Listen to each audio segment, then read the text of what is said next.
Hello, beautiful. Hello, handsome. If you could please join me read the Bible, we are reading Exodus 2. I love you all.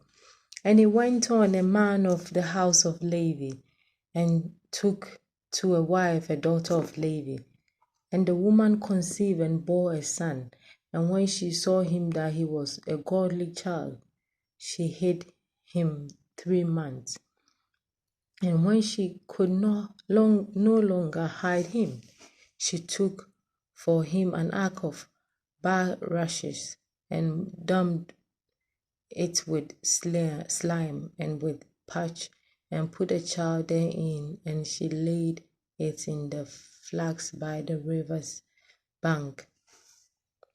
And her sister stood afar off to wait what would be done to him. And the daughter of Pharaoh came down to wash herself at the river, and her maidens walked along by the river side. And when they saw the ark among the flags, she sent her maid to fetch her. And when she had opened it, she saw the child, and behold, the babe wept, and she had compassion on him. May God have compassion on you. May somebody have compassion on you today and show you favor. And he said, "This is one of the Hebrews' children." Then said to her sister, to Pharaoh's daughter, "Shall I go and call to thee a nurse of the Hebrew woman, that she may nurse the child for thee?" And Pharaoh's daughter said to her, "Go." And the maid went and called the child's mother. And Pharaoh's daughter said unto her, "Take this child away and nurse it for me, and I will give thee thy wages." And the woman took the child and nursed it. And the child grew, and she brought the child grew, and she brought him into Pharaoh's daughter, and he became her son. And she called his name Moses, and said, "Because I drew him out of water."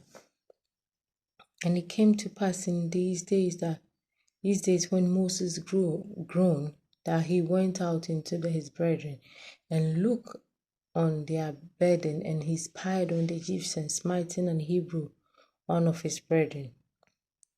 And he looked this way and that way, and when he saw that there was no man, he slew the Egyptian and hid him in the sand.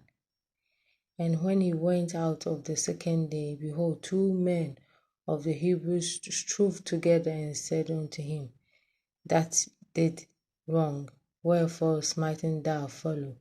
And he said, "Who made thee a prince and a judge over us? Intendest thou to kill me as thou killed the Egyptians?" And Moses feared and said, "Surely this thing is known." When Pharaoh heard this thing, he sought to slew Moses, but Moses fled from the face of Pharaoh, and dwelt in the land of Midian, and he sat down by a wall. Now the priest of the Midian had 7 daughters, and they came and drew water and filled their trough to water their father's flock. And the shepherd came and drove them away. But Moses stood up and helped them, and watered their flock. And when they came to Rei, their father, he said, "How is it that you come so soon today?" And they said, "An Egyptian delivered us out of the hand of the shepherd, and also drew water enough for us, and watered our flock." And he said unto us, "Daughter, where is he? Why is it that you have left the man? Call him, that he may eat bread." And Moses was content to dwell with the man, and he gave Moses Zephaniah his daughter. She bore him a son, and called his name Gerum, for he said, "I have been a stranger in a strange land." And it came to pass in the process of time that the king of Egypt died, and the children of Israel sighed by the reason of the bondage, and they cried, and their cry came up unto God by the reason of their bondage. And the Lord heard their groaning, and God remembered his covenant with Abraham and Isaac and with Jacob. And God looked upon the children of Israel, and God had respect unto them. May the Lord bless the reading of his word. Thank you so much for joining me. I love you.